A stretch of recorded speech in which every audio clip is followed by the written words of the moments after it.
हरे कृष्ण। मोहिनी एकादशी की आप सभी को हार्दिक शुभकामनाएं। एकादशी के विषय में हम सभी ने अपने बड़े बुजुर्गों से सुना है कि इस दिन व्रत रखना चाहिए, परंतु कुछ लोग नहीं जानते कि एकादशी है क्या, व्रत रखने से क्या होता है और एकादशी में व्रत रखने से क्या होगा आदि। एकादशी व्रत या एकादशी उपवास के बहुत से अर्थ हैं। उनमें से 2 अर्थ मैं यहाँ पर कहूँगी। पहला, बाह्य रूप से एकादशी उपवास का अर्थ है एकादशी अर्थात कृष्ण पक्ष या शुक्ल पक्ष में 11वां दिवस, तथा उपवास अर्थात व्रत। तो बाह्य रूप से एकादशी उपवास का अर्थ है कृष्ण व शुक्ल पक्ष में 11वें दिन अन्न व फलियों का त्याग करते हुए व्रत रखना। तथा गुह्य रूप में आंतरिक रूप से एकादशी उपवास का अर्थ इस प्रकार है। एकादशी अर्थात 11 व उपवास का अर्थ है उप अर्थात निकट, वास अर्थात रहना। तात्पर्य, अपने सभी 11 इंद्रियों के द्वारा भगवान श्री कृष्ण की सेवा में संलग्न रहना। और 11 इंद्रियां हैं, 5 कर्मेंद्रियां, 5 ज्ञानेंद्रियां तथा 1 मन। अर्थात अपने शरीर की भोजन व निद्रा की मूल आवश्यकताओं को पीछे रखते हुए, उन्हें थोड़ा कम करते हुए अपनी 11 इंद्रियों के द्वारा अपनी चेतना को भगवान के कमल चरणों में लगाना। यह है एकादशी उपवास। एक बार युधिष्ठिर महाराज के भगवान श्री कृष्ण से वैशाख मास के शुक्ल पक्ष की एकादशी के बारे में पूछे जाने पर उन्होंने कहा कि श्री राम ने वशिष्ठ मुनि से एक बार ऐसे व्रत के बारे में पूछा जिससे समस्त पापों का नाश होता हो, शमन होता हो। तब वशिष्ठ मुनि ने कहा कि यद्यपि आपका नाम स्मरण करने से मनुष्य पवित्र और शुद्ध हो जाता है, तो भी लोक हित में यह प्रश्न अच्छा है। वैशाख मास में जो एकादशी आती है उसका नाम मोहिनी एकादशी है। तब उन्होंने इस तिथि और व्रत के विषय में एक कथा कही जो इस प्रकार है। सरस्वती नदी के रमणीय तट पर भद्रावती नाम की एक सुंदर नगरी थी।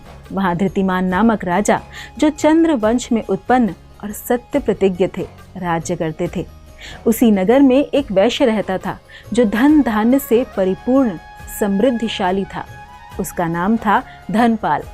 वह सदा पुण्य कर्म में ही लगा रहता था। दूसरों के लिए प्याऊ, कुआं, मठ, बगीचा, पोखरा और घर बनवाया करता।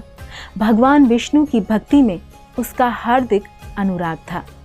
उसके 5 पुत्र थे, सुमना, द्युतिमान, मेधावी, सुकृत तथा धृष्टबुद्धि। धृष्टबुद्धि 5वां था। वह सदा बड़े बड़े पापों में संलग्न रहता।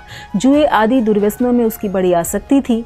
वह वैश्याओं से मिलने के लिए लालायित रहता और अन्याय के मार्ग पर चलकर पिता का धन बर्बाद किया करता। एक दिन उसके पिता ने तंग आकर उसे घर से निकाल दिया और वह दर दर भटकने लगा। इसी प्रकार भटकते हुए भूख प्यास से व्याकुल आकुल होकर वह महर्षि कौंडिन्य के आश्रम जा पहुंचा। शोक के भार से पीड़ित वह मुनिवर कौंडिन्य के पास गया और हाथ जोड़कर बोला कि हे ब्राह्मण, हे द्विज श्रेष्ठ, मुझ पर दया करके कोई ऐसा व्रत बताइए जिसके पुण्य प्रभाव से मेरी मुक्ति हो। ऋषि बोले, वैशाख के शुक्ल पक्ष में मोहिनी नाम से प्रसिद्ध एकादशी का व्रत करो। मोहिनी को उपवास करने पर प्राणियों के अनेक जन्मों के किए हुए मेरु पर्वत जैसे महापाप भी नष्ट हो जाते हैं। तब उसने कौंडिन्य मुनि के उपदेश से विधि पूर्वक मोहिनी एकादशी का व्रत किया। इस व्रत के करने से वह निष्पाप हो गया और दिव्य देह धारण कर गरुड़ पर आरूढ़ हो सब प्रकार के उपद्रवों से रहित श्री विष्णु धाम को चला गया। इस प्रकार यह मोहिनी एकादशी का व्रत बहुत उत्तम है। इसके पढ़ने और सुनने से सहस्त्र गौदान का फल मिलता है। यह तिथि सब पापों को हरने वाली और उत्तम है। इस व्रत के प्रभाव से मनुष्य मोह जाल तथा पातक समूह से छुटकारा पा जाते हैं।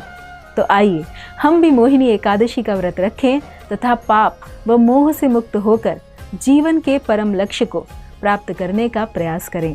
धन्यवाद। हरे कृष्ण।